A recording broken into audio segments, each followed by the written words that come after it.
Hello friends, अगर आप कभी अपने दोस्तों के साथ हाइकिंग पर जंगल में जाते हैं और वहां पर आपको किडनैप कर लिया जाता है। उसके बाद आपके साथ कुछ ऐसा किया जाता है जिसकी आपको कभी भी उम्मीद नहीं होती है। तो सोचिए आपके साथ क्या हो सकता है।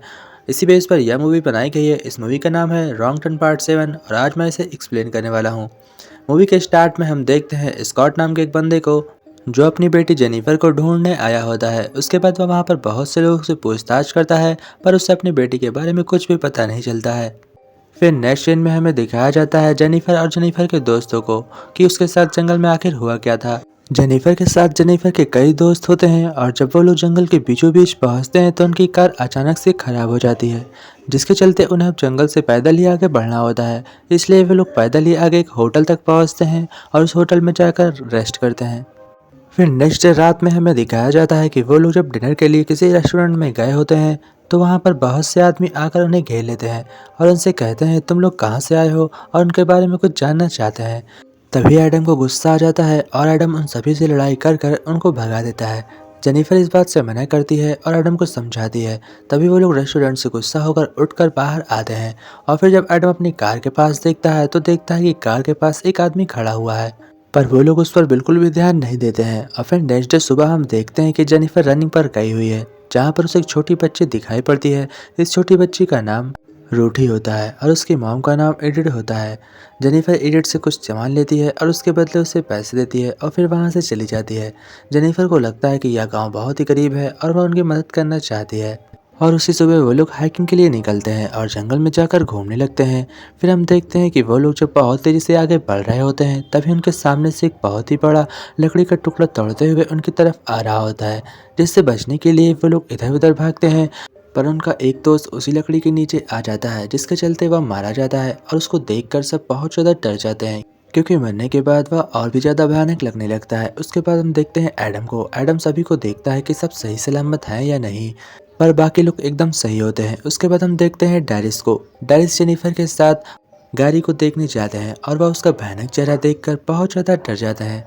फिर वो लोग उसकी बॉडी को एक ठिकाने लगाकर जंगल में आगे बढ़ जाते हैं। पर तभी जेनिफर कहती है कि डैरिस हमें वापस चलना चाहिए और वो लोग वापस जाने का प्लान बनाते हैं, पर जंगल में बारिश होने लगती है। इस वजह से वो लोग रात भर जंगल में ही रुकने का फैसला करते हैं। वे अपने कैंप लगाकर वहीं पर ठहर जाते हैं और फिर सुबह होने के बाद वो देखते हैं तो उनके पास एक भी फ़ोन नहीं होता है। और उनके फ़ोन ना होने की वजह यह थी कि वहाँ पर उनके ऊपर कोई नज़र रख रहा था और वो उन्हें जंगल में ही फंसाना चाहता था।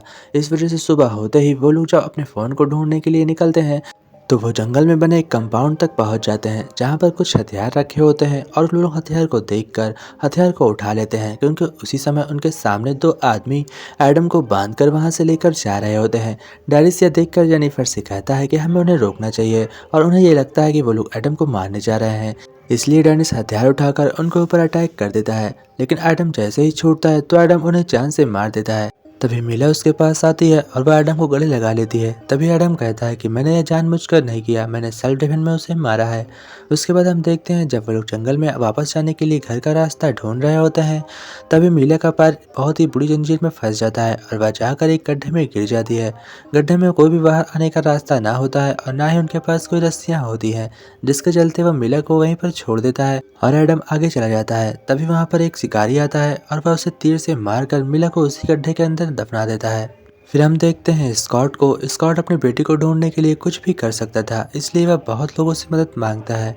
तभी जेनिफर भी एक गड्ढे में गिर जाती है और सुबह होते ही वो लोग उसके पास खाना लेकर आते हैं। वो जेनिफर के उसी गड्ढे में खाना देते हैं और उसके बाद सुबह होते ही उन्हें गड्ढे से निकाल कर अपने राजा वेनाबेल के पास ले जाते हैं। वेनाबेल इस जंगल का बहुत ही बड़ा राजा होता है और उसके पास बहुत ही बड़ी सेना भी होती है, जो इस जंगल की देखभाल करती है और इस जंगल में आने वाले लोगों को पकड़कर अपने राजा के पास ले आते हैं। तभी हम देखते हैं कि वहाँ पर एक अदालत बैठी होती है जो एडम का फैसला करने होते हैं। एडम के ऊपर आरोप लगा होता है कि उसने इन लोगों में से दो लोगों को मार दिया है। दरअसल एडम को जो लोग बांध कर लेकर जा रहे थे, एडम ने उन्हें मार दिया था। इसीलिए एडम को अब मौत की सज़ा सुनाई जाती है। यह सुनकर एडम बहुत ज़्यादा डर जाता है और फिर हम देखते हैं कि उसके दोनों दोस्तों को अंधे कुएं की सज़ा सुनाई जाती है।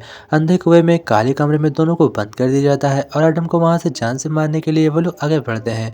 तभी एडम उनकी लड़की को उन्हें मारने की धमकी देता है। तभी वो लोग एडम को पीछे से तलवार से मार देते हैं और यह देखकर जेनिफर बहुत घबराई होती है। फिर जेनिफर कहती है कि प्लीज उसे छोड़ दो, पर वो लोग उसके हाथ पैर तोड़कर उसे जान से मार देते हैं। उसके बाद जेनिफर और उसके दोस्त उस डायरीज को दोनों को एक अंधे कुएं में बंद कर देते हैं।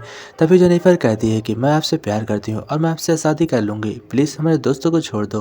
और इस वजह से जेनिफर को उसे और उसके दोस्त को छोड़ दिया जाता है और उसे रानी मानकर वहीं पर वो लोग रख लेते हैं। फिर उसके सामने ही उसके दोस्तों को एक लकड़ी के ढेर में जला देते हैं और जेनिफर उस वेनेबल के साथ रहने लगती है। फिर हमें दिखाते हैं मिस्टर स्कॉट को। स्टॉक उसी रेस्टोरेंट में बैठकर खाना खा रहा होता है जहाँ पर जेनिफर और उसके दोस्त एडम की और उन लोगों से लड़ाई हुई थी। तभी स्कॉट की बात होती है वहाँ की मेन मैनेजर से और वहाँ पर स्कॉट पूछता है कि आपने इस फोटो को देखा है। तभी वह बताती है हाँ, यहाँ पर कुछ दिन पहले ये लड़की आई हुई थी।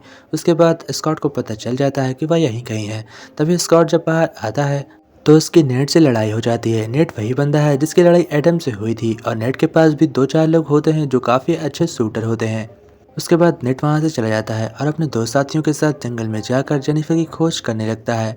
पर वो लोग बहुत ज़्यादा खतरनाक होते हैं और नेट के दोनों साथी को मारकर नेट को भी पकड़ लेते हैं। फिर जेनिफर अपने डैड को देखकर बहुत ज़्यादा खुश होती है और अपने डैड की इतनी ज़्यादा बुरी हालत देखकर उसे दुख भी होता है। तभी जेनिफर फैसला करती है कि वह यहाँ से भाग जाएगी और रात होने के बाद वह वहाँ से तीर कमान उठाती है और फिर वहाँ से निकलने की कोशिश करने लगती है। तभी रास्ते में उसे रूठी मिलती है और वह रूठी से आगे जाने का रास्ता पूछती है। तभी रूठी उसे रास्ता बता देती है। फिर वो लोग उस काले कुएं को पार करते हैं जिसमें सभी को सजा दी जाती थी और वो लोग देखते हैं कि उसके अंदर बहुत से लोग पड़े हुए हैं जो इसी तरीके शहर से घूमने जंगल में आए थे। और जेनिफर साथ यह भी देखती है कि उन सभी की आंखें फूटी हुई हैं और वो लोग इस अंधेरी नगरी में बैठे हुए हैं, न यहाँ से बाहर जा सकते हैं और न इसके अंदर आ सकते हैं। तभी वो लोग जब आगे आधा रास्ता पार कर लेते हैं तभी उनकी फौज पीछे से आ जाती है और वो आदिवासी उसके ऊपर अटैक कर देते हैं। तभी उनकी मदद करने के लिए नेट अपने साथियों के साथ जंगल में आता है और स्कॉट से कहता है अब मैं किसी को भी जंगल में नहीं खोने दूंगा। पहले ही मेरा एक बेटा खो चुका है और इसलिए मैं तुम्हारी बेटी की मदद करने आया हूँ। तभी नेट उन आदिवासियों को बंदूक से फायर कर रोक देता है और वो दोनों वहाँ से सही सलामत निकल जाते हैं। जेनिफर और स्कॉट सही सलामत अपने घर को लौट आते हैं और उसके बाद हमें दिखाया जाता है वे अपने घर पर बहुत ज़्यादा खुश होते हैं। लेकिन तभी एक दिन जब जेनिफर अपने जॉब से वापस आती है तो वह देखती है कि वेनाबेल उसके घर पर बैठा हुआ है और उसके साथ कैटी भी होती है। यह देखकर जेनिफर उससे कहती है कि वेनाबेल मैं तुम्हारे साथ चलने के लिए तैयार हूँ, लेकिन तुम मेरे परिवार को कुछ नहीं करोगे। और जेनिफर वेनाबेल के साथ उस वैन में बैठकर जाने के लिए तैयार होती है और वेनाबेल के साथ चली जाती है। साथ में रूडी और वेनाबेल और जेनिफर एक वैन में बैठते हैं और उसके बाद वैन जब थोड़ा आगे बढ़ती है तो हम देखते हैं कि वैन आगे जाकर ठुक गई है। दरअसल जेनिफर वेनाबेल के ऊपर अटैक कर देती है और उसे इसी वैन के अंदर मार देती है। फिर हम देखते हैं वेनाबेल को मार कर वह बाहर फेंकती है और फिर रूडी के साथ खुद आगे बढ़ जाती है। और साथ हमें यह पता चलता है कि वह वेनाबेल कभी भी नहीं आएगा क्योंकि उसने वेनाबेल को मार दिया है और रूडी जेनिफर एक साथ रहने लगते हैं। इसी के साथ यह मूवी एंड होती है। आशा करते हैं आप लोगों को वीडियो पसंद आई होगी। जय हिंद दोस्तों।